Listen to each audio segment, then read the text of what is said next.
dernier. Avec votre permission, je fais un coucou à notre Dieu, notre Père. Nous te bénissons et nous te rendons d'abondante grâce pour ton amour, pour ta bonté, pour ta fidélité. Merci pour tes bienfaits dans nos vies. Merci pour notre salut. Merci pour tes plans éternels qui s'accomplissent chaque jour dans notre vie. Merci pour cette religion de famille au cours de laquelle tu nous édifies, tu nous enseignes, tu nous fortifies. Et merci pour cette soirée particulière où tu as encore bien des choses à nous dire. À toi toute la gloire, à Jésus-Christ. Amen.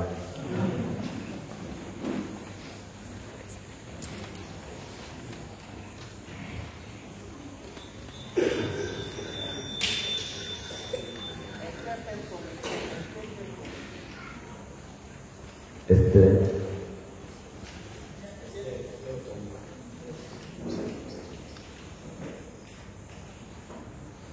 Ok.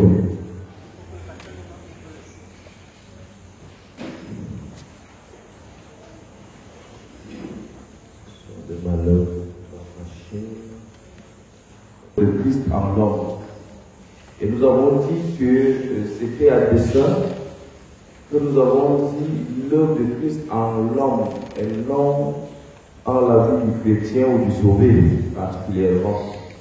Simplement parce qu'au cours de l'enseignement, nous verrons que l'œuvre de Christ a effectivement un impact aussi bien dans la vie du sauvé que du non sauvé, aussi bien dans la vie du sauvable que du non sauvable.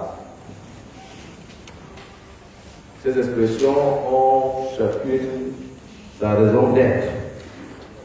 Le sauvé étant celui qui est sauvé et qui est probablement dans cette salle ou ailleurs. Le non sauvé étant celui qui est mort non sauvé. Donc lui il est non sauvé parce qu'on constate qu'il n'est pas sauvé lorsqu'on nous déclare qu'il est reparti sans avoir compris comment Dieu rend les êtres humains. Maintenant, nous allons parler du sauvable et du non sauvable. Le sauvable étant le potentiel sauvable, celui-là qui un jour finira par écouter la parole, finira par comprendre et finira par être sauvé. Et le non sauvable étant celui qui, malgré les 1001 séminaires qu'il aurait écoutés, ne comprendra jamais et finira certainement en enfer. Bon, ce que nous sommes en train de chercher maintenant, ce sont les sauvables pour le moment.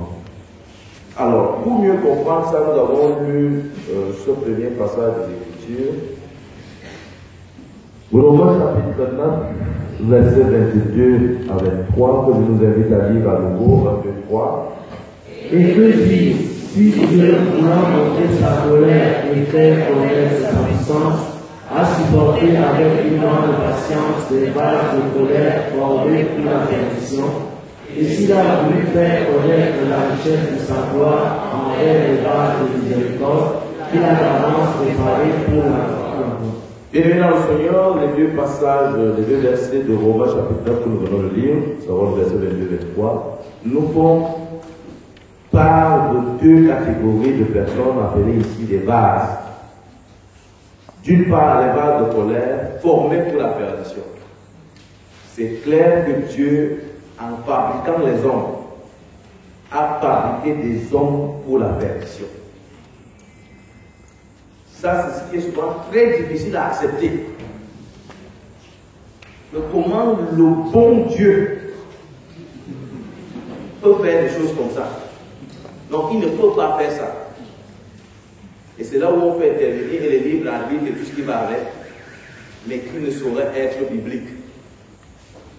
Et de l'autre côté, le verset 23 dit, il y a des vases de miséricorde qu'il a d'avance préparés pour la gloire. Donc c'est clair, c'est même trop clair. Et ce passage que nous lisons précède l'histoire de Jacob et d'Ésaü. La Bible prend la peine de nous dire que Jacob a été aimé de Dieu et que Ésaü a été détesté de Dieu avant qu'il n'eût fait ni bien ni mal, avant même qu'il ne fût conçu. Ça, c'est dans l'entretien que Dieu a avec maman Rebecca au sujet des enfants qu'il va mettre dans son ventre. Il lui dit, je vais mettre 2 dans ton ventre. C'est vrai que ça faisait depuis que tu attendais des bébés. Je vais augmenter ta joie en vous donnant des jumeaux. Donc elle était très contente de devenir magne. Mais seulement dans son magne, elle a 2 nations, 2 individus qui ont 2 destins différents. Et Jésus revient dans le livre de Matthieu, il nous dit que 2 seront couchés ensemble, un enlevé, l'autre ne part pas, il vient en enfer. C'est pour cela que le salut est une affaire de compréhension individuelle. On n'est pas sauvé maritalement. Et permettez-moi de le dire, le salut n'est pas sexuellement transmissible.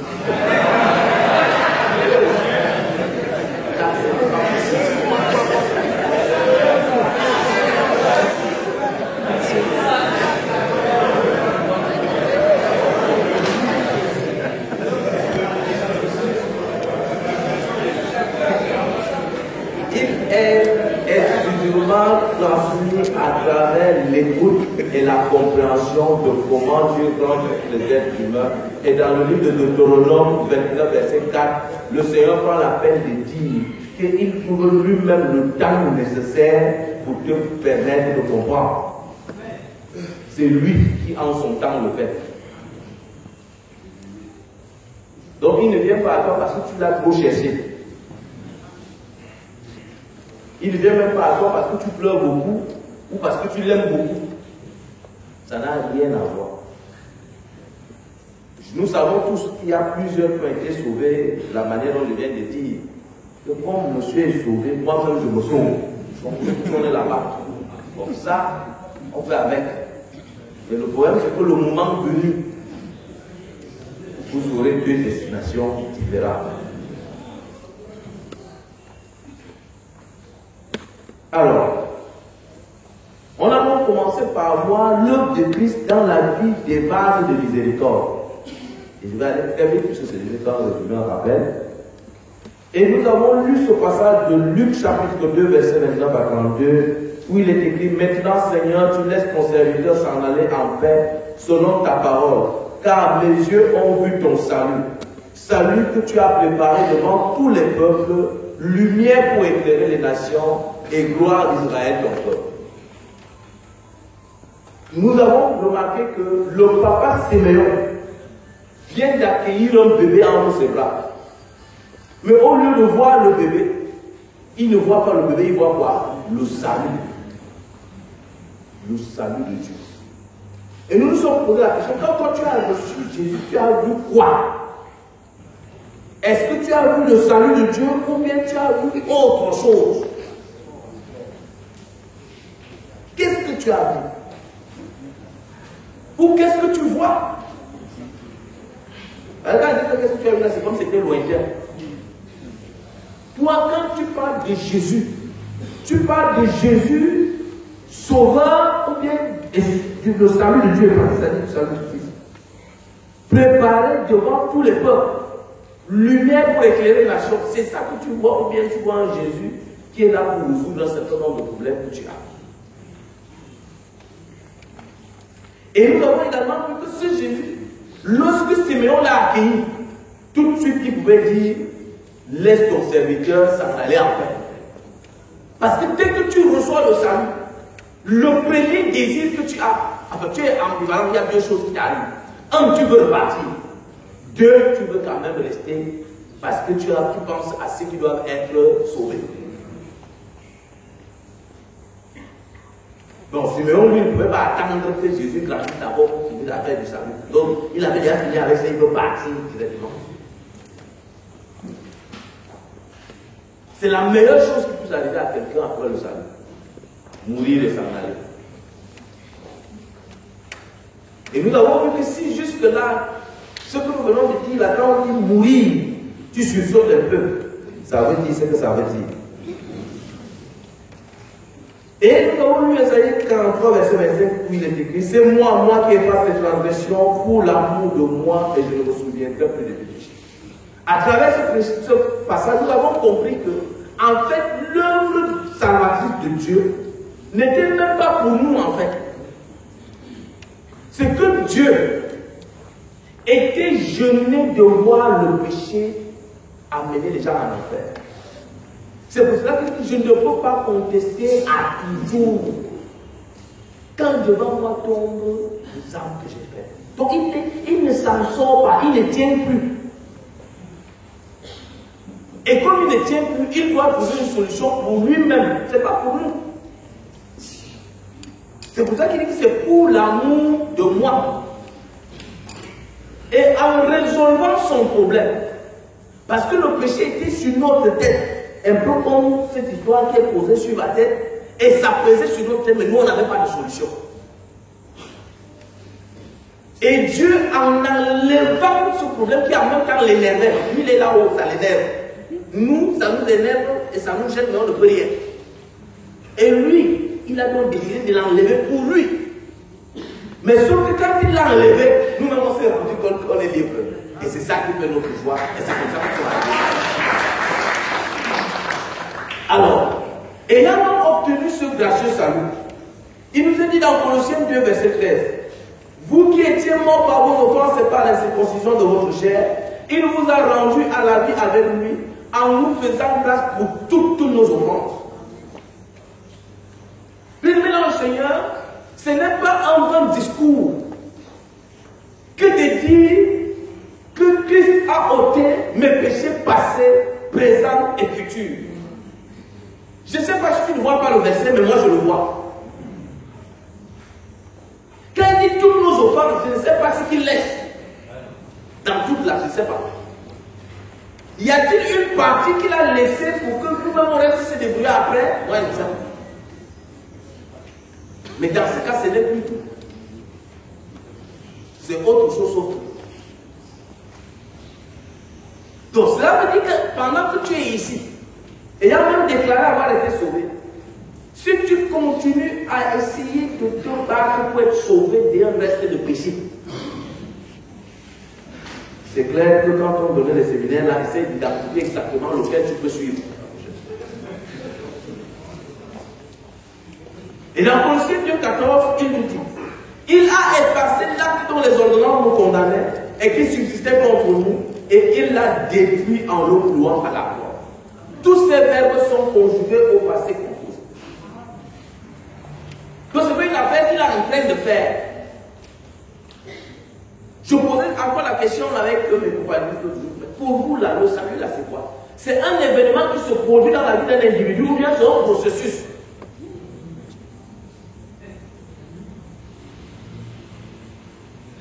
Parce que normalement, chacun doit avoir sa date de naissance. Un jour, je posais avec mon beau-frère, il me dit, bon, je lui demande, toi qui as été sauvé quand? Il dit non, quand j'avais écouté la parole, quand on m'a parlé la parole, quand je suis arrivé à l'église, j'ai donné ma vie à Jésus. Je lui dis, bon, est-ce que c'est là où tu es né de nouveau? Il dit non. La vérité, c'est que quand j'ai donné ma vie à Jésus, quand je suis rentré à la maison, Jésus, Dieu m'a parlé. Il dit, bon, est-ce que c'est au moment où Dieu t'a parlé que tu es né de nouveau?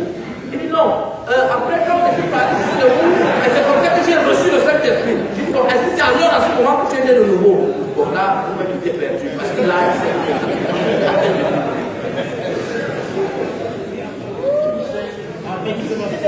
après, il ne sait même pas si ça veut dire, c'est ça le truc. Donc, avec lui, il est né de nouveau tout le long du parcours. Il est né de nouveau. Après, il ne sait plus où de trouver la nouvelle. Et c'est le propre de tous ceux-là qui ne comprennent pas ce que c'est que le salut. Quel que soit le nom qu'ils portent, quel que soit le titre qu'ils ont, c'est qu'allez leur poser à eux-mêmes la question quand est-ce qu'ils sont nés de nouveau, ils ne vous diront pas. C'est pour cela que vous verrez qu'habituellement, quand il y a des croisades, des conférences, ce sont les mêmes gens qui vont toujours donner leur vie à Jésus. Ce sont les mêmes. Donc il y a un nouvel homme de Dieu vraiment rempli d'onction, tu parles de n'importe quoi à Dieu. que tu as repris, on ne sait pas. Bon, mais c'est comme ça que ça se passe. Alors nous avons donc examiné nous-mêmes cette petite parole très intéressante, Hébreux 10, verset 8. Il est écrit, il commence donc par dire que Dieu n'a pas voulu les sacrifices et les offrandes, les holocaustes et les sacrifices pour le péché. Qu'il n'y a pas pris plaisir. Pourtant, ce sont bien là les sacrifices prescrits et offerts conformément à la loi. C'est lui, Dieu, qui a prescrit la loi. Et personne d'autre, c'est lui. Mais seulement, la Bible dit qu'il n'y a pas pris plaisir. On lui a donné les sacrifices de ceci, les sacrifices de cela, les sacrifices de cela. À la fin, il dit qu'il n'est pas satisfait. Donc, pendant que lui, il a déjà dit qu'il n'est pas satisfait, toi, tu viens encore offrir d'autres sacrifices pour ton salut. Oh, vraiment, je gêne beaucoup. Vraiment, quand Dieu lui-même va voir, il n'a rien à voir. En matière de sacrifice, quel que soit le type de sacrifice que tu vas faire pour tes péchés, Dieu ne veut pas entendre parler.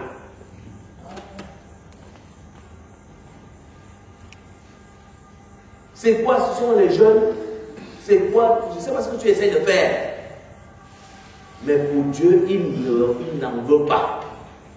C'est pour cela donc qu'il arrive au verset 9, il nous dit. Ensuite, il continue en disant, me voici, je viens pour faire ta volonté. Cela signifie qu'il a aboli la première institution qui était la loi. La loi et les sacrifices qu'elle prescrit comme moyen d'expier les péchés. Ça là, c'est fini. Pour inaugurer une économie nouvelle. Où c'est quoi? Où l'obéissance à la volonté de Dieu occupe le premier rang.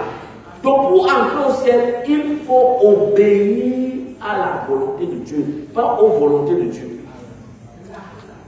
À la volonté de Dieu. Et on s'est posé la question. Au regard de Matthieu 7, 21,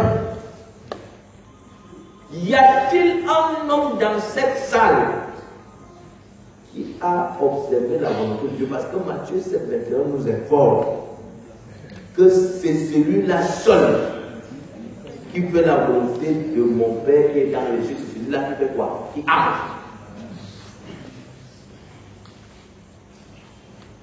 Si tu es en train de réfléchir comment faire la volonté,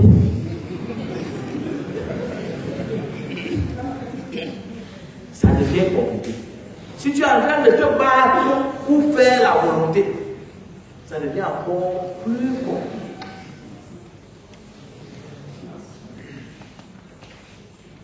Parce que n'entreront que celui-là seul. J'ai dit n'entreront que celui-là seul. Et j'ai bien conjugué mes mots. N'entreront que celui-là seul. N'entreront au pluriel évidemment.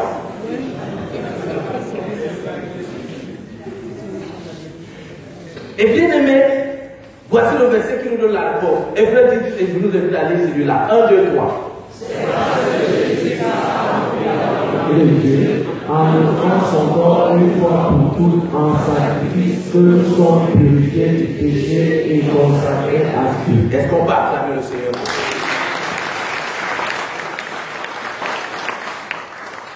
Donc c'est parce que Jésus a accompli la volonté de Dieu. C'est parce que lui il a fait ça. La volonté qu'on cherchait là dans Matthieu, c'est partout là. C'est parce que lui, Jésus-Christ, a accompli la volonté de Dieu en offrant son corps une fois pour toutes en sacrifice que nous sommes purifiés. C'est ça. C'est parce qu'il a fait ça que je suis pur. Et c'est parce qu'il a fait ça que mes péchés sont pardonnés. Et c'est parce qu'il a fait ça que je suis consacré à Dieu. C'est parce qu'il a fait ça que je suis fils de Dieu. C'est parce qu'il a fait ça que je suis en route pour le ciel. Donc il n'y a pas une autre volonté à vouloir faire. Il n'y en a pas. Pour entrer, il n'y a pas une autre volonté. On peut donc apprécier l'amour de Dieu pour nous. Et je voudrais qu'on lise au Colossiens 1, verset 13. Rendez grâce au Père Il nous a rendus capables d'avoir part à l'héritage des saints dans la lumière. Il nous a délivrés de la puissance des ténèbres et nous a transportés dans le royaume du Fils de son amour. En qui nous avons la rédemption, la rémission des péchés. En qui nous avons la rédemption et la rémission des péchés. Alors nous rendons grâce à Dieu, nous jouissons du salut. Et ça, c'est parce que Christ a fait la volonté de Dieu. Nous sommes donc délivrés. Amen. Verset 13. Qui nous a délivrés de quoi? Et après, il a fait quoi? Le salut égale délivrance totale. De la puissance des ténèbres. Donc tu ne peux pas être ici et tu as espoir que la délivrance, ça passe quand? On va faire l'autre. Toi-même, tu sais que tu es arrivé ici, là, en fait, la personne qui t'a cassé les béquilles, c'est que tu lui avais dit qu'il y a par exemple des démons qui te dérangent, ou bien il y a un cancer qui te dérange, je ne sais pas trop bien. On t'avait fait quelque chose au village, et c'est pour ça que tu es venu écouter le séminaire. Et depuis là, oui, je suis sauvé, et la délivrance, alors c'est quand? Là,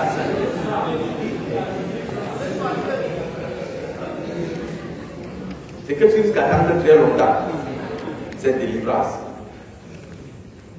Parce que il nous a délivrés de la puissance des ténèbres et il nous a transportés dans le royaume du Fils de son amour. Donc, quand tu vas être dans le royaume du Fils de son amour et tu as un problème de délivrance,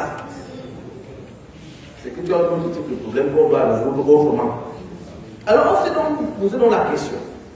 Comment se fait-il qu'avec tout cet amour, avec cette délivrance réelle et parfaite, comment se fait-il que nous ayons encore autant de problèmes? Donc il y a pourquoi, chacun sa part de pourquoi ça ne marche pas, pourquoi alors telle chose, pourquoi. Il y a plein de pourquoi qu'on ne peut pas citer ici. C'est pour ça qu'il y a tous les points d'interrogation. Mais je voulais te rappeler que tu n'étais pas le premier à te poser ce genre de questions. Juge chapitre 6, verset 13. Est-ce qu'on peut lire ensemble 1, 2, 3? Gédéon lui dit, ah mon Seigneur, si l'Éternel est avec nous, pourquoi toutes ces choses nous sont-elles arrivées? Et où sont tous ces prodiges que nous pères nous avons? Quand ils disent, l'Éternel ne nous a-t-il pas fait monter hors d'Égypte? Maintenant l'Éternel nous abandonne, et il nous livre entre les mains de Madian. Bien-aimé, là Gédéon est dans des soucis. Il voit la situation autour de lui. Et il se rappelle qu'on lui a dit que l'Éternel a fait un gros miracle. Le peuple d'Israël était en esclavage pendant 400 ans. Et l'Éternel les a enlevés des griffes de Pharaon. Ils ont traversé la mer Rouge à pied sec.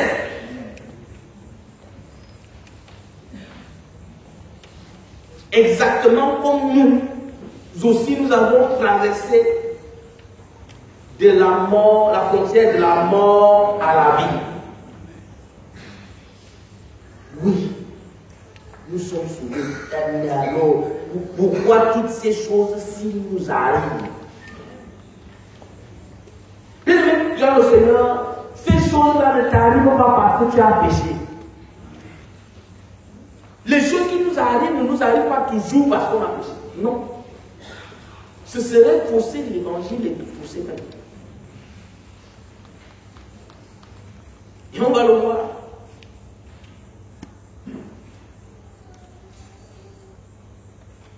Donc Gédéon est dans l'impasse, il ne comprend pas. Dieu arrive, il dit non, explique-moi d'abord. Est-ce qu'avec tout ça, mon salut est clair? Parce qu'en fait, c'est ça la question. Avec tout ça, est-ce que mon salut, est-ce que c'est même sûr que je suis sauvé? Oui, tu es effectivement sauvé. Mais ces choses doivent arriver. Il y a non seulement Jérémie qui a aussi posé ce genre de questions. Est-ce qu'on peut lire Jérémie 16, verset 10? Lorsque tu annonceras à ce peuple toutes ces choses, ils te diront, pourquoi l'Éternel nous menace-t-il de tous ces grands malheurs? Quelle est notre iniquité? Quel péché avons-nous commis contre l'Éternel notre Dieu? Donc il commence à se poser des questions. Mais qu'est-ce qu'on a fait?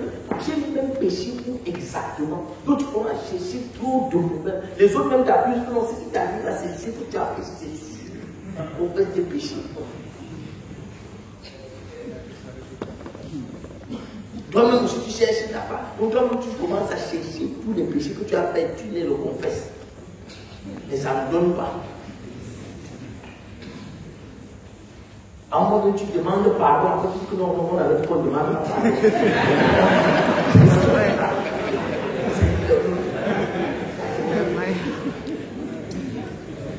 Et comme je viens de demander pardon, parce que je suis sauvé même alors.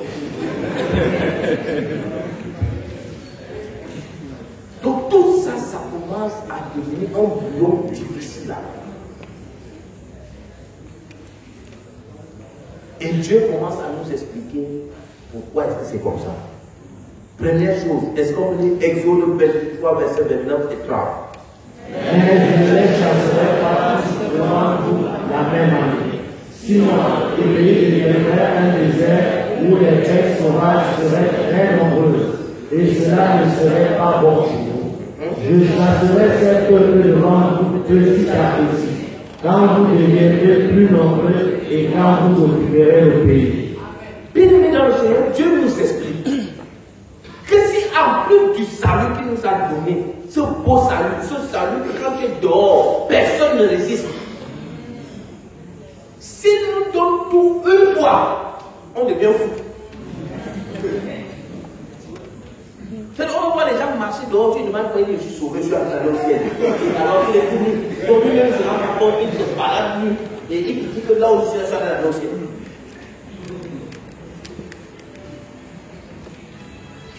Mais Dieu nous informe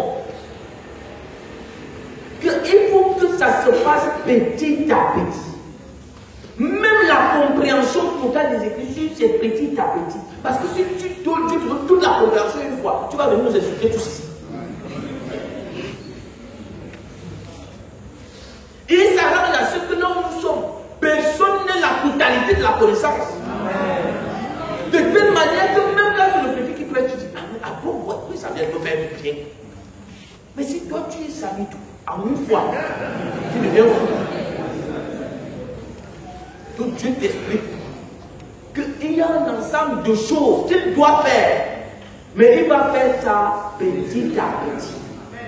Et on avance. Deutéronome 7, verset 22, est-ce qu'on peut lire 1, 2, 3? L'Éternel ton Dieu chassera peu à peu ces nations loin de ta face. Tu ne pourras pas les exterminer promptement, de peur que les têtes des champs ne se multiplient contre toi. L'Éternel ton Dieu chassera peu à peu, parce qu'il n'a même pas donné la responsabilité de chasser. C'est pas à toi de chasser. Dans la fête du salut, du début jusqu'à la fin, il n'y a pas ta part dedans. C'est pour cela qu'il dit que c'est lui qui produit en nous le vouloir et le faire. Et il le fait à sa dose. C'est-à-dire que c'est lui qui dose. C'est lui qui fait le dosage. Parce que sinon, on devient fou dehors.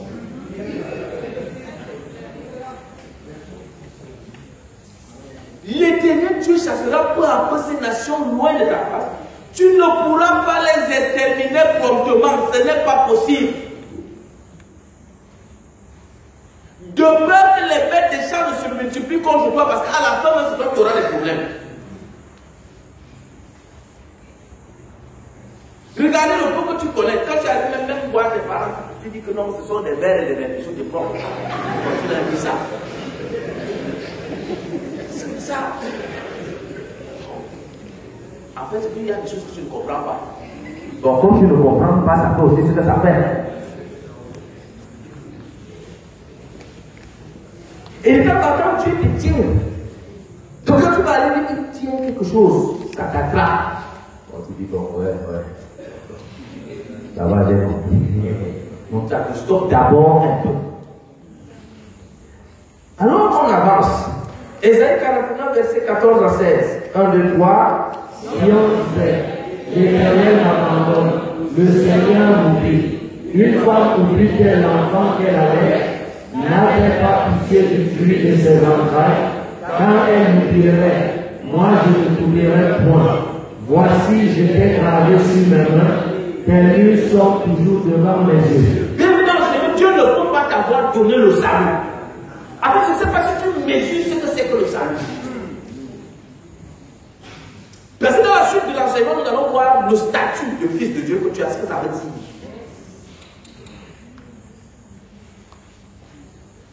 Donc, ce n'est pas parce que Dieu t'a abandonné, il ne peut pas t'abandonner. Bienvenue dans le Seigneur, quand l'aigle éduque son enfant, lui apprend à prendre l'envol. L'aigle amène le petit aiglon plus haut, très loin, et le lâche. Donc le pauvre petit oiseau se débrouille et voit comment il a tout envolé. Mais ce n'est pas parce qu'il a la mer a balancé avant que ça veut dire que c'est pour le tuer. Non, c'est pour l'éduquer. C'est pour lui donner les capacités de s'en sortir demain. Mais si quelqu'un observe ça, il va dire, mais regardez cette maman, elle est folle, elle est en train de tuer l'enfant. Non. La mère sait que le bébé ne va pas toucher le sol sans qu'elle n'ait plus la peine de le rattraper.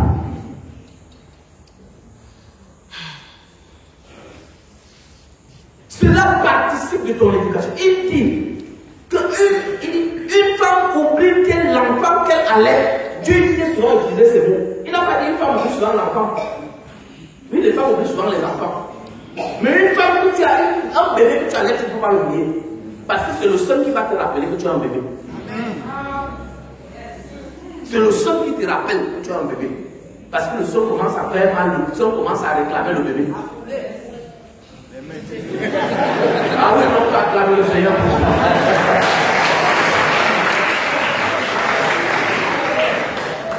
Donc Dieu dit qu'il ne peut pas t'avoir accouché. Parce que c'est ça que ça veut dire la nouvelle naissance.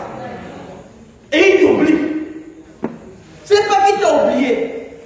C'est qu'il sait exactement de quoi tu es constitué. Et il sait pourquoi il t'a sauvé. Il sait à quoi tu es utile. Il sait là où tu vas finir.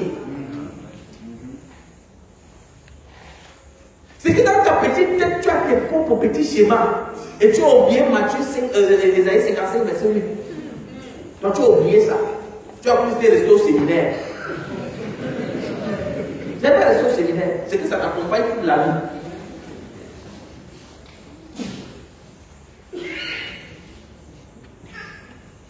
Il dit, voici, je t'ai gravé sur mes mains. Tes murs sont toujours devant mes yeux. Toujours. Toujours. Dieu t'a comme ça devant ta vie en permanence devant lui. Que tu fasses bien, que tu fasses mal, c'est devant lui, il te voit, il te suit minute by minute. Même quand tu fais dans la chambre, ou dehors, dans la nuit, ou le jour, il voit. Et il suit. Et mieux même, je vais te dire, il n'y a rien que tu fasses qu'il est surpris. Tu ne peux rien faire que Dieu n'a pas programmé. C'est un abus de langage quand on dit que bon, Dieu a permis. Il n'a pas permis.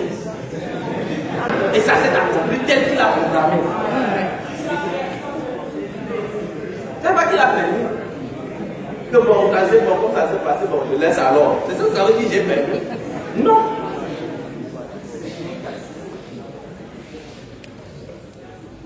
Jean 10, verset 28, que nous connaissons tous, est-ce qu'on peut lire en 2, 3? Je leur donne la vie éternelle, et elles ne périront jamais, et personne ne les rendra de ma main. C'est un verset vrai. C'est lui qui a volontairement lui dit, je leur donne la vie éternelle. C'est qu'il a décidé de donner ça. Donc, il n'a pas l'intention de le prendre. Il n'est pas surpris par les choses. Je leur donne la vie éternelle. Et elles ne périront jamais. Et personne ne les ravira de ma main. C'est en fait, il dit la même chose. Mais pour que tu comprennes que ce n'est pas possible qu'il t'oublie. Ce n'est pas possible que tu es dans la main de Dieu et subitement Satan vient te toucher. Et Dieu lui est surpris. Et toi tu es obligé de te battre. Au nom de Jésus, sors. Ça c'est compliqué.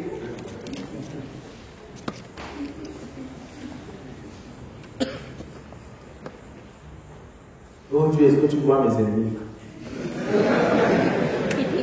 Tu ne peux pas lui présenter tes amis.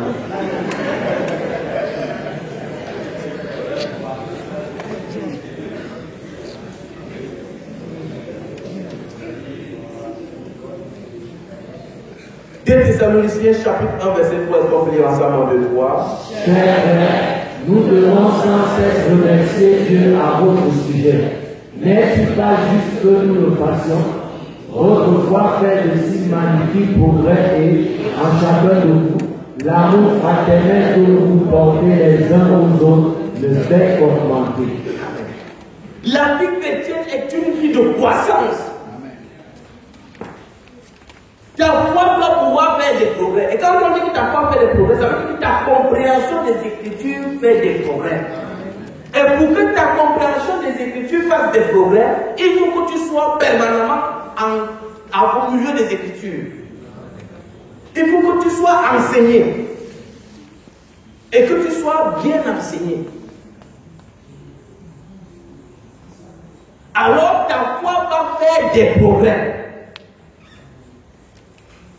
Et l'amour fraternel que vous portez les uns les autres, fait comment? Ne fait qu'augmenter. Parce que plus tu comprends les Écritures, plus tu aimes les frères.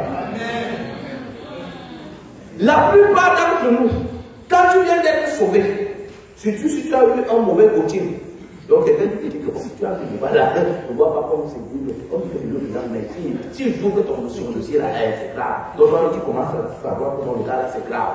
Bon, tu as beaucoup de graves comme ça partout, et on se bien compris. Donc, au début, donc, tu as plein de graves. Et à cause de ton assistant, donc ton assistant t'a donné des graves qui sont là. Bon, dès la première, elle est très valable. C'est vrai qu'ils disent qu'ils sont sauvés, c'est vrai qu'on est sauvés. Ça là, c'est ce qu'ils font. Donc, nous tous, on est passés par là. Nous tous, on est passés par là. Donc, au départ, tu es sauvé. Et quand tu regardes, bon, le bon, c'est que quand tu es sauvé, vrai, bon, tu as envie d'aller d'abord revoir là où il y avait la sécurité. Non, je préfère d'abord partir de ce côté-là. Donc, tu ne résistes pas là-bas parce que c'est compliqué. Bon, tu reviens quand même. Mais plus tu vas comprendre les Écritures, mieux tu vas comprendre les frères. Et plus tu vas comprendre les frères, tu vas les aimer davantage. Amen. Et tu commences à comprendre tout le monde. Et tu commences à aimer tout le monde. En fait, c'est que tu as commencé à te comprendre toi-même. Ce n'est pas les autres que tu comprends. C'est que tu te comprends. Parce que quand Dieu te gifle 2-3 fois, donc même quand tu sors de là, tu vois clair. Tu vois clair. Un jour, le pasteur Bouba m'a posé la question. Il m'a même posé la question 3-4 fois. À quel moment exactement tu as changé? Je dis, moi, je ne sais pas.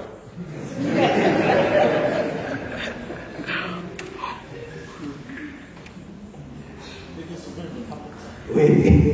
Un jour, mon propre épouse me demandait, pourquoi tu as changé comme ça? Je lui dis que justement, c'est même ça que si j'étais pas je me serais apporté le changement.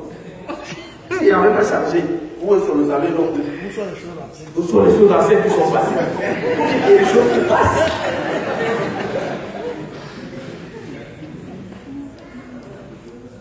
Après, à un moment donné, on ne te pose plus la question. Parce que quand le changement arrive chez l'autre, lui-même il comprend qu'il fallait qu'il y ait le changement là-bas. Et c'est donc une vie de famille qui se met en place. C'est ça. On avance donc avec Genèse 33, verset 13. Jacob lui répondit, mon Seigneur sait que les enfants sont délicats et que j'ai des brebis et des vaches à l'air. Si l'on forçait leur marche un seul jour, tout le troupeau périrait. Bien aimé, arrête ton voisin, tu dis que les enfants sont délicats. Bien maintenant, le Seigneur, Dieu n'a pas de petits-fils. Il n'a que des fils. Donc, même si tu es de quelle génération, tu es seulement fils. Et le problème, c'est que humainement parlant, nous on a l'impression qu'on a vieilli. Mais par rapport à Dieu, tu ne représentes même pas, je ne sais même pas, l'embryon même du bébé.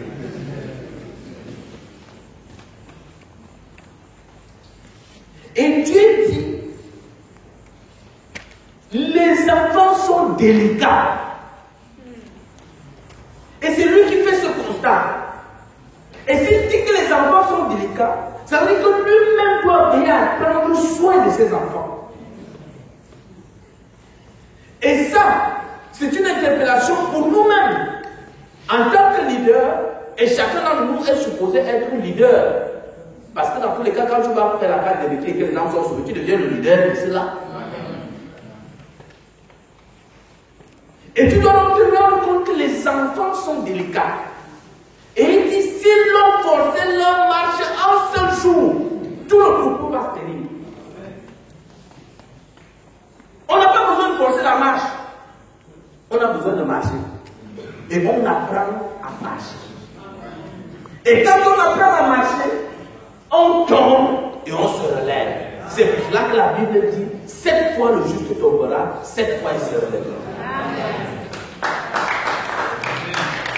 On n'apprend pas à marcher et on est ridicule. On sauve les gens, on fait la guerre, alors qu'on est dans le bas.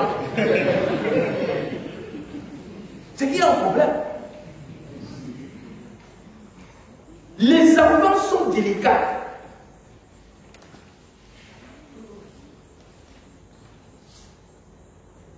On force donc à la marche. Dieu nous explique donc un certain nombre de petites choses. Deutéronome 28, verset 2 à 7. On lit d'abord le verset 2, 1, 2, 3. Souvenez-vous du chemin que le Seigneur votre Dieu vous a fait parcourir pendant 40 ans dans le désert. Il vous a fait connaître les difficultés pour voir ce que vous valiez. Il voulait savoir si ce que vous aviez dans le cœur et si vous vouliez respecter ses commandements, oui ou non. Bien-aimé dans le Seigneur, je vous ai dit que les choses n'arrivent pas parce que tu as péché nécessairement. Il y a des choses qui t'arrivent parce que tu as péché.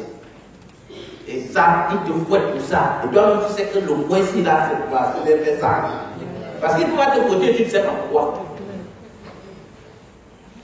Mais maintenant, il y a des choses qui sont là pour ton éducation, pour ta croissance, pour ta formation, pour ta maturation. Merci pour l'expression. Et il dit, souvenez-vous de tout le chemin que le Seigneur votre Dieu vous a fait parcourir pendant 40 ans dans le désert. Dieu n'était-il pas assez puissant, assez capable pour faire sauter le désert à son peuple et atterrir directement à Canaan? Du point de vue géographique, on nous dit qu'ils avaient simplement 11 jours de marche pour arriver. Mais Dieu s'est arrangé à ce qu'il passe par là. Nous, on ne peut pas se déroger de ça. Nous allons passer par là. Et il nous explique que j'ai fait ça pourquoi? Il vous a fait connaître des difficultés pour voir ce que vous valiez. Dieu veut savoir ce que tu vaux. Et ça ne se passe pas autrement que par les difficultés de la vie. Amen. Il n'est pas sur le point d'utiliser des yamaya, des gens qui ne pleurent pas. Pour nous, non, tu pleurniches, tu accuses les gens, ça ne sert à rien. Ça veut dire que tu n'es pas encore au niveau où il veut. Il veut savoir ce que tu veux. Et pour savoir ça, ça passe par des difficultés. Il dit, il vous a fait connaître des difficultés pour voir ce que vous valiez. Là, tu commences à comprendre pourquoi. Il voulait savoir ainsi ce que vous aviez dans le cœur. Est-ce que tu es réellement sauvé? Et tu es sauvé comment? Tu es quel type de vase? Parce qu'après les vases de colère et des vases de miséricorde, à l'intérieur de la grande maison, il y a d'autres types de vases dedans. Il y a des vases en or, des vases en argent, des vases en bois, des vases en terre. Donc on doit pouvoir le trouver quelque part. Et ça, il faut qu'on t'éprouve. Et c'est Dieu qui le fait. Et il ne va pas aller chercher les gens ailleurs. Ce sont les frères et les sœurs que tu fréquentes tous les jours. Toi, tu vas aller voir les gens où? Les frères de la police, ça fait quoi? Non. Pour mieux laver les carreaux ou les pommes, on fait quoi? Maman met tout ça dans l'eau. Et on fait comment? On les frotte à. C'est pas que tu laves un taureau, une pomme après pomme, non. C'est comme vous frotte. Donc le premier passage, c'est au milieu des frères. Donc ce sont les frères comme ça. Oui, ce sont les frères comme ça. Donc maintenant, il est sauvé. Oui, il est sauvé. Il est bien sauvé même.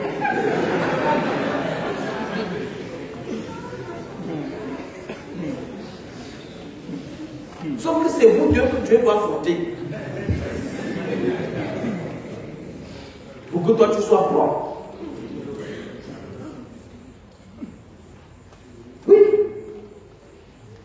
Qu'est-ce qu'il y a dans ton cœur? Dieu doit pouvoir évaluer ça. Verset 3, est-ce qu'on peut lire 1, 2, 3. Il vous a donc fait connaître des difficultés et il vous a fait souffrir la faim. Ensuite, il vous a donné la manne à manger. Vous et vos ancêtres, vous ne connaissiez pas cette nourriture. De cette façon, le Seigneur vous a montré une chose. Le pain ne suffit pas à faire vivre l'homme. Celui-ci a besoin aussi de toutes les paroles qui sortent de la bouche de Dieu. Amen. Il t'explique ce parole, il t'explique. Il te dit. Il vous a donc un petit peu connaître des difficultés. Il vous a fait souffrir quoi? La faim. Donc il te parle des problèmes de la chair, parce que le pain là, ça nourrit la chair. Donc toutes les difficultés que tu passes, il te crée des ennuis, des problèmes pas possibles, les gens meurent, d'autres ressuscitent, et tout ça, tu as des problèmes, à l'école, tout ça, tu comprends peut-être bien, tu comprends, mais avant mon salut, je suis quand même un peu bien, maintenant là, je ne comprends plus rien, au travail, ça ne marche pas, ceci ne marche pas, tout ça ne marche pas. C'est pas qu'il n'a pas prouvé que quelque chose va marcher. Il est en train d'expliquer pourquoi ça ne marche pas.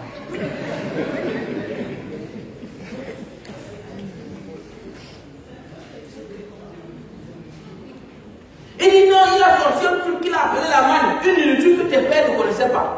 Donc là où tu es là, tu dois pouvoir vivre de la manne. Donc des choses qui viennent directement du ciel. Parce que la manne, c'est pas que tu cultives. Il n'y a pas d'effort. Donc c'est que c'est lui-même qui fait venir ça. Et tu ne gardes pas. Donc tu manges et tu attends de nous.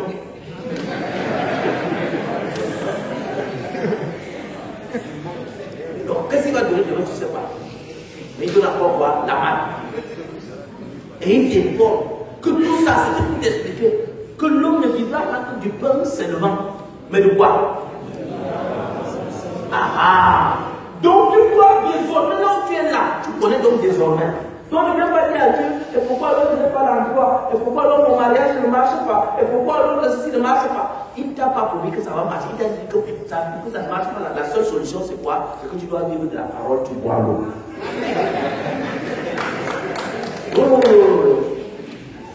Donc c'est ça. Donc quand ça devient compliqué, tu cherches un verset biblique ou un enseignement. Tu manges, tu dors. Tu remplaces. Est-ce qu'on va acclamer le Seigneur?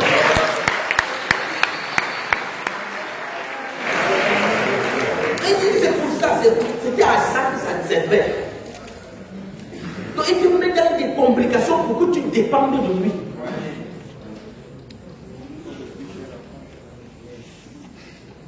Donc pour le moment, tu es encore en train d'espérer sur le show. Bientôt là, lui-même va te lâcher.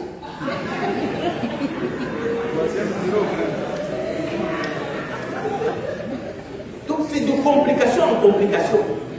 Ce n'est pas que ça va s'améliorer. Sauf si tu n'es pas fils. Si tu es fils, si ça tarde, attends. Ça va venir. Et il dit que c'est pour ça. Il dit l'homme, le pain ne suffit pas à faire vivre l'homme. Celui-ci a besoin aussi de toutes les paroles qui sortent de la bouche de Dieu. Et il vient de toutes les paroles. Lisons le verset 4 et 5. Vos vêtements ne sont pas usés, vos pieds n'ont pas enflé pendant ces 40 ans. Comprenez donc bien ceci. Le Seigneur votre Dieu veut vous éduquer comme un père éduque son fils. Est-ce qu'on parle?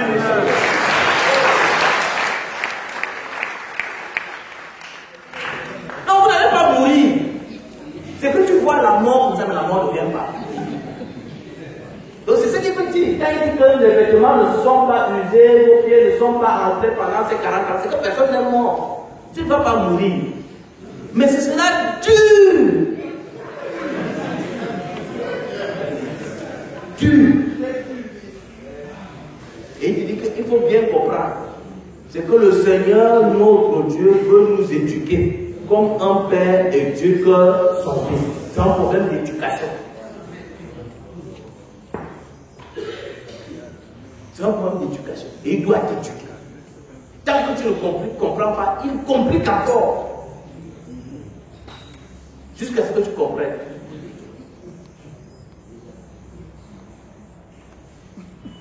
Alors tu comprends donc que l'épreuve fait partie intégrale de la vie du chrétien et participe à sa croissance. Ça c'est le sous-titre que nous allons voir dans les minutes qui suivent. L'épreuve fait partie intégrale de la vie d'un chrétien. Ça fait partie de ta vie. Alors, ça, l'épreuve-là, ça va se passer où? Dans la chair. Parfois, c'est une maladie qui vient. Parfois, c'est la famille. Parfois, c'est ceci. Plein de problèmes sur la chair. Il y a des moments, c'est à l'intérieur de toi. Tu vis une solitude que tu ne peux pas partager avec personne. Tu vis ça au-dedans de toi. Et c'est dur, et c'est compliqué. Et il n'y a personne pour te comprendre. Et il n'y a personne avec qui partager. Parce que si tu sors ça même, l'autre dit l'autre comme tu as peur qu'il dise tu vis ça dedans. Personne ne te comprend. Mais Dieu sait que c'est là. Parfois, c'est dans tes relations avec les autres. Les personnes qui étaient, sur lesquelles tu étais sûr. Dieu te rappelle que je t'avais dit que mon Dieu soit l'homme qui se confie. Je te rappelle ça.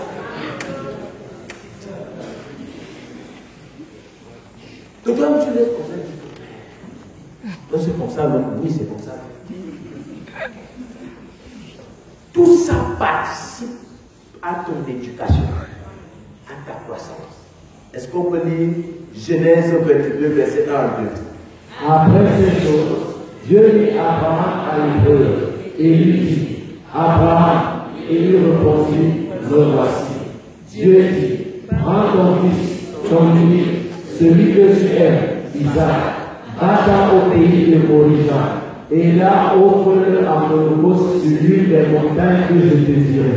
Bien aimé dans le Seigneur, vous savez, quand on lit ça comme ça, c'est un texte, c'est très beau. Bon, Dieu mit Abraham à l'épreuve, il lui dit, Abraham, il est répondu, me voici, Dieu, prends ton fils, ton unique, celui que tu aimes. C'est facile. C'est très facile de dire ça. Mais essayons tous d'entrer dans la vie d'Abraham. Ce papa qui attend l'enfant depuis des années, avec maman Sarah, et Dieu lui-même vient lui donner le bébé. Et un beau matin, quand tout attend, Dieu lui dit là où tu es là, prends la femme là, tu vas aller l'exécuter sur la montagne. Tu ne vas pas voir la sorcellerie là.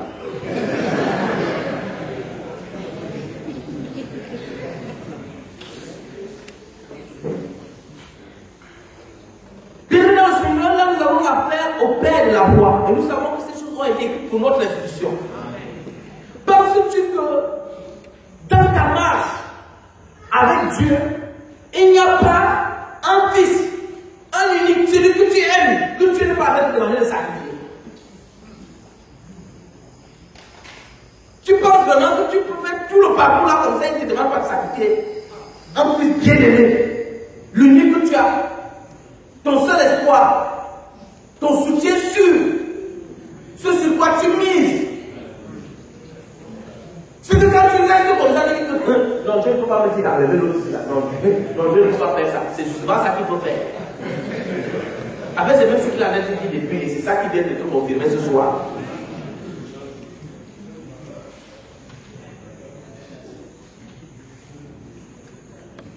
Quand tu finis de faire tous tes calculs, tu fais tous les schémas, ça ne donne pas. Laissez ça, si elle laisse se faire comment?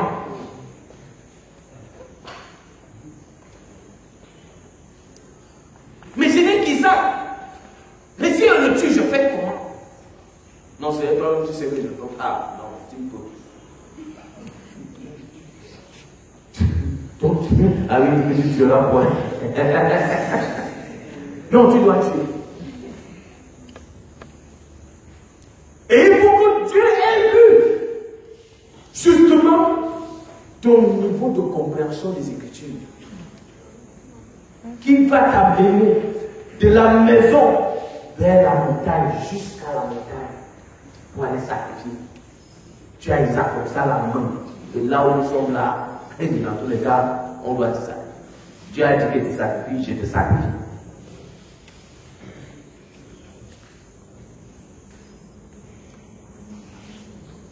Est-ce que tu as sorti l'agneau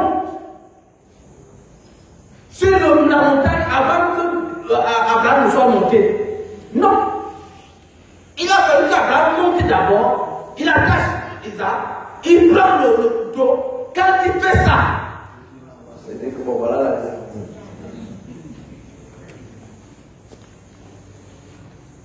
Donc tu peux d'abord voir l'agneau. Avant de t'engager au sacrifice, il va attendre longtemps. Parce que lui-même il t'attend.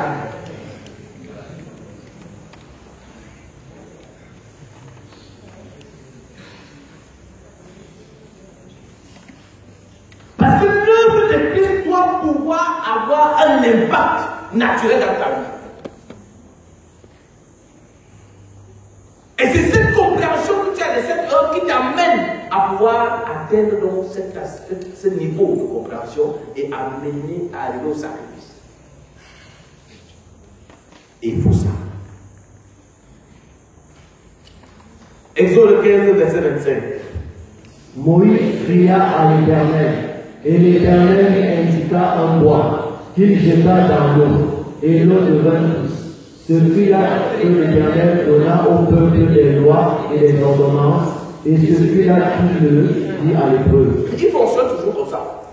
Dieu fonctionne toujours par l'épreuve. Il va te mettre à l'épreuve. Tu ne peux pas avoir un salut sans épreuve. C'est une vie chrétienne sans épreuve. Le salut te donne, mais dans la marche, tu dois savoir quelles sont les dispositions de ton cœur. Qui tu es, qu'est-ce que tu vaux. Jusqu'où tu peux aller. Qu'est-ce que tu es prêt à sacrifier? Qu'est-ce que tu comprends du salut? Qu'est-ce que tu comprends de son sacrifice à lui?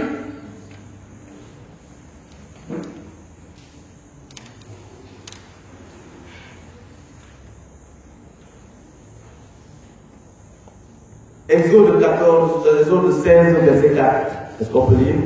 L'Éternel dit à Moïse, voici, je ferai pleuvoir pour vous du pain du haut des cieux.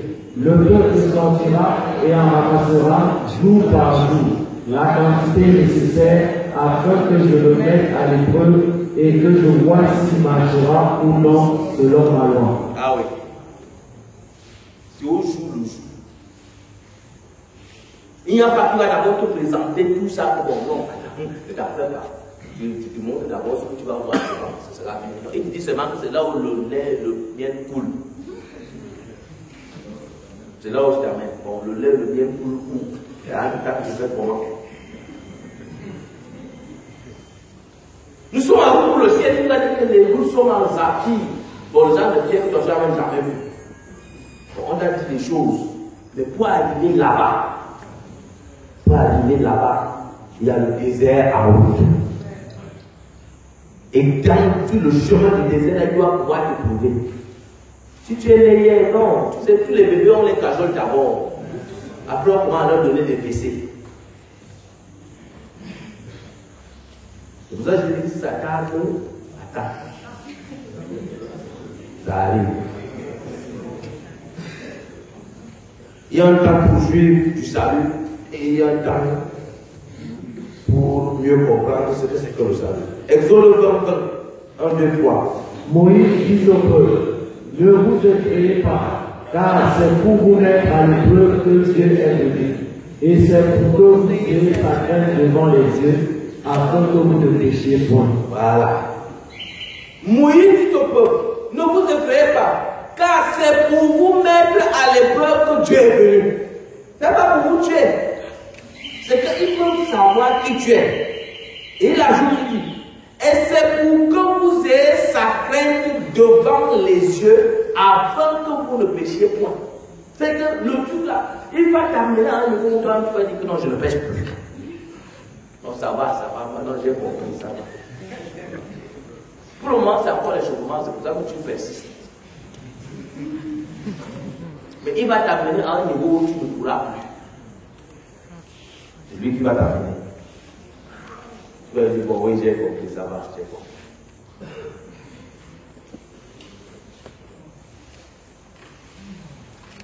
En Corinthiens 10, versets 9 et 10, nous disons ensemble, 1, 2, 3.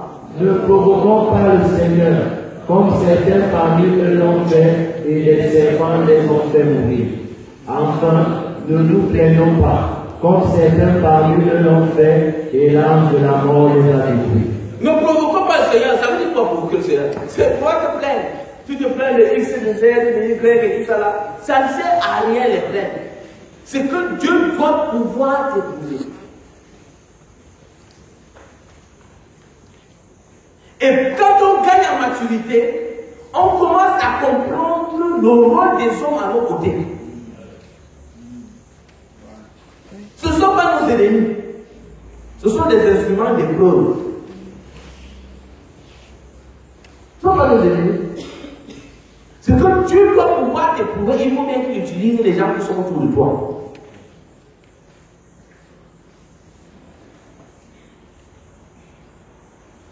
Par contre, tu as l'impression que personne ne te comprend, même ton pasteur ne te comprend, personne ne te comprend.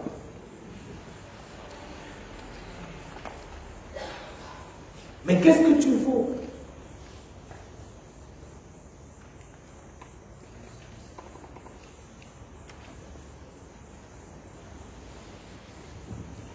Romains 5, verset 1 à 5, et on va s'arrêter.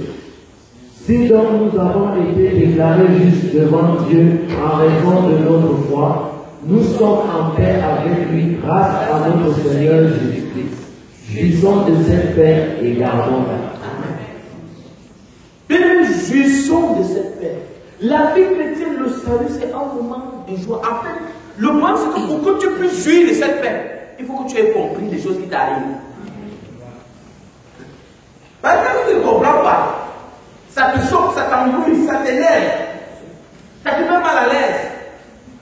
Mais quand tu as compris, tu deviens un garçon sage ou une fille sage. C'est là où on peut dire, en les temps comme ceci, le sage se tait. Parce que c'est devenu trop fort. Donc il faut que tu arrives à ce stade-là. Nous devons pouvoir jouir du salut. Et comme j'ai coutume de le dire, tu as raté l'AVC dehors, c'est pas à l'église qu'à plus tu as déjà attrapé l'AVC.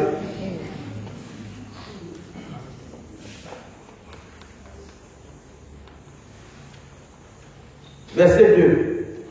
Oui, c'est le Christ qui nous a fait pénétrer dans le lieu où règne la bienveillance divine. Par lui, nous avons, au moyen de la foi, un libre accès à la grâce et à la position privilégiée qui est la nôtre.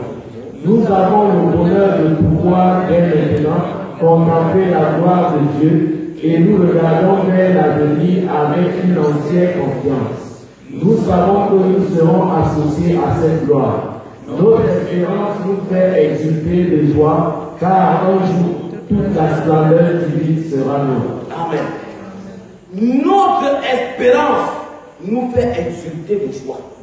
Parce qu'en fait, bien aimé, ces épreuves, ces difficultés, ces choses par lesquelles tu passes ne sont qu'éphémères. C'est des choses qui vont finir par rester. Mais il dit c'est au moyen de la foi. Ça veut dire que c'est en fonction de ce que tu entends et que tu comprends. Or, si tu n'es pas aux enseignements, tu n'entends rien. Encore moins comprendre.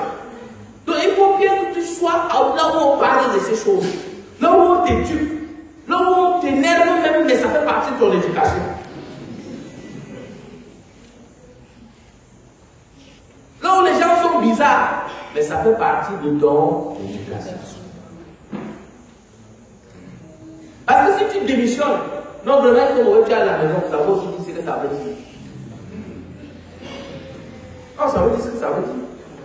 Alors, comment tu fais pour finir? Verset 3.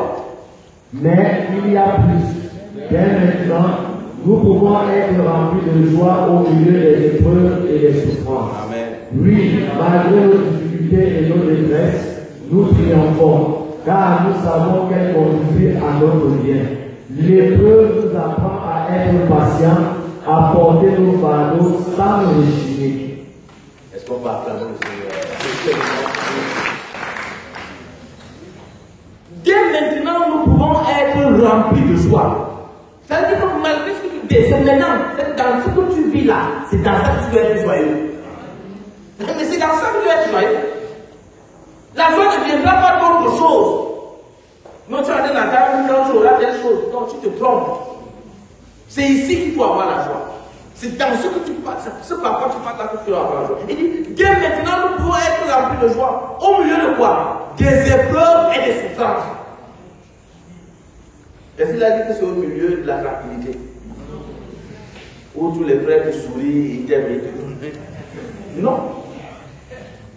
C'est au milieu des souffrances, au milieu des épreuves, c'est là où tu dois se trouver ta joie.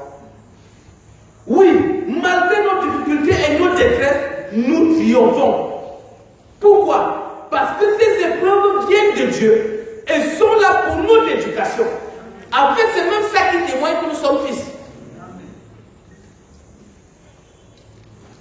Car nous savons qu'elle contribue à notre bien.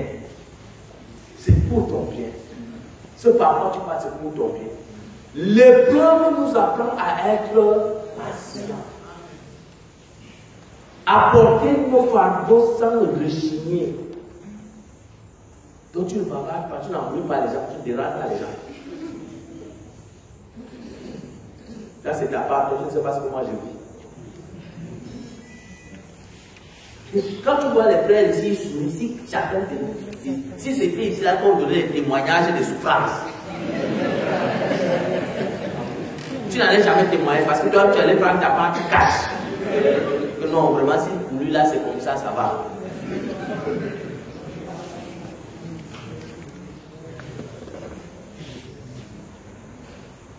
Vous savez pas, les vestes cachent beaucoup de choses. Verset 4 et 5. 1, 2, 3. La patience nous a permis et développe notre force et caractère. Elle nous aide à faire toujours davantage confiance à Dieu. Lorsque nous avons traversé victorieusement l'épreuve, notre foi et notre espérance acquièrent force et constance. Or, notre espérance ne risque pas d'être déçue, car Dieu nous aime. Il nous a donné son esprit qui a rempli nos cœurs de son amour. Alléluia. La patience dont il est question, qui vient des épreuves et des difficultés par lesquelles tu traverses, nous a permis et développe notre force de caractère. C'est à ça que ça sert, cette épreuve. Elle nous aide à faire toujours davantage confiance à qui? À Dieu et non aux hommes. Ça t'amène à dépendre de lui. Et il dit, lorsque nous avons traversé victorieusement l'épreuve, oui, parce que tu peux échouer l'épreuve. Combien d'épreuves tu as déjà échoué? Combien d'épreuves? Et pour savoir que tu as échoué, combien de fois tu as été impatient? Et tu as dit, pour moi c'est pas pour moi, n'est pas comme ça. C'est comme ça qu'on dit dans mon papa, il est dans mes sonnaires. Donc là, ça veut dire que tu as décidé de ne plus être patient. Donc toi-même, tu traites. Ça veut dire que tu viens d'échouer.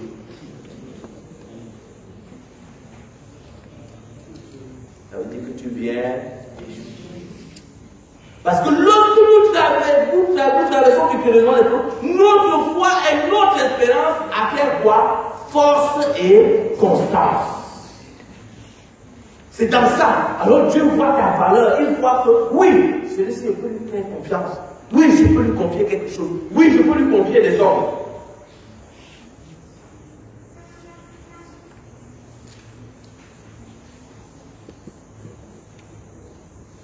Or, notre espérance ne risque pas d'être déçue. Non, nous ne serons jamais déçus. C'est ça la vérité. C'est comme nous pas être déçus. Car Dieu nous aime. Quelle belle parole de Dieu dans le Seigneur. Dans toutes ces situations, c'est que l'amour de Dieu est présent. Il nous a donné son Saint-Esprit. Et peut-être tu n'as pas compris à quoi ça sert. C'est pour cela que nous terminons par ce dernier passage et nous avons vraiment terminé parce que ce sera notre dernier passage. Donc, vous savez que je suis à l'école de quelqu'un. Donc, Romains 8, verset 26 et 27. Est-ce qu'on peut lire ensemble avec toi? Ce même esprit qui nourrit nos espérances, Nous sommes Dieu. Il nous prend en charge avec nos faiblesses et nous aide dans nos limitations présentes. Il vient à notre secours quand nous prions. De nous-mêmes, nous ne connaissons guère nos droits et nos devoirs en nous approchant de Dieu. Nous ne savons pas prier efficacement. Nous ne trouvons pas les paroles justes. Alors l'Esprit c'est lui qui intercède en nous, sans parole, dans ce souffle qui monte du plus profond de nos cœurs. Et Dieu qui vit dans les cœurs et qui pousse les pensées les plus secrètes, comprend le langage de l'Esprit. Il connaît ses aspirations. Il sait discerner le sens de ses soupirs. Car l'Esprit intercède pour nous, son peuple, en harmonie avec la volonté de Dieu. Pourquoi il nous donne le Saint-Esprit? Parce qu'en nous-mêmes, nous n'avons aucune capacité. Et en nous-mêmes, nous ne représentons rien et nous ne valons absolument rien. Il ne traite pas avec nous. Et il nous explique. Ce même esprit qui nourrit notre espérance nous soutient. Pourquoi il nous soutient? Parce que nous sommes frères, parce qu'on ne peut pas s'en sortir sans lui. Il nous prend en charge avec nos faiblesses et nous aide dans nos limitations présentes. Bien aimé dans le Seigneur, tu es limité en tout. Matériellement, financièrement, physiquement, moralement, émotionnellement, tu es limité. Tu ne peux pas t'en sortir par toi-même. Alors il t'explique. Il vient à notre secours quand nous prions. Il ne dit pas qu'il vient à notre secours quand on ne prie pas. Donc tu es en train de balbutier, tu racontes des trucs qui n'ont pas de sens, mais il est quand même là à ton secours. Et il ajoute. Il dit quoi? De nous-mêmes. Nous ne connaissons guère nos droits et nos devoirs en nous approchant de Dieu.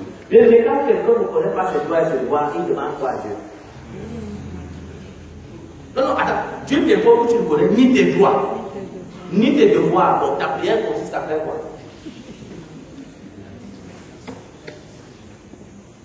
Donc à ce niveau, que tu comprends que tu ne vaux absolument rien. Si tu connaissais tes droits, tu allais réclamer quelque chose. Si tu connaissais tes devoirs, tu pouvais dire que bon, je vais faire telle chose. Mais tu ne connais rien. Mais il dit, nous ne savons pas prier efficacement. Nous ne trouvons pas les paroles justes. Alors l'Esprit lui-même intervient et plaide en notre faveur. C'est lui qui intercède en nous. Comment? Sans parole. Dans ces soupirs qui montent du plus profond de nos cœurs. Ça veut dire que c'est des choses que toi-même tu ne penses pas. Mais la chose qui nourrit ça, c'est la parole de Dieu. Et il dit donc au verset 27, et Dieu qui lit dans les cœurs et qui scrute les pensées les plus secrètes, comprend le langage de Dieu. Est-ce qu'il comprend ton langage? Non. Ça veut dire qu'il ne veut rien de toi. Il comprend le langage de l'esprit. Il connaît ses aspirations. Il sait discerner le sens de ses soupirs, car l'esprit intercède pour nous, nous qui sommes peuple, en harmonie avec quoi? Avec la volonté de Dieu. Et la volonté de Dieu, c'est que tu passes par les épreuves. Et tu comprends donc que quand on t'arrête de prier, que non, Seigneur, vraiment, moi je vraiment, soutiens-moi dans ça. Il dit que non, Seigneur, accélère. Parce que lui, il connaît là où il t'amène. Donc ça ne sert à rien de balbutier. On m'a appris en judo que quand quelqu'un a réussi son mouvement, au lieu d'essayer de résister, parce que tu résistes, tu dis qu'en tombant, tu vas te casser. Donc il vaut mieux que tu prépares la chute. Je vous encourage à préparer la chute. Bonsoir.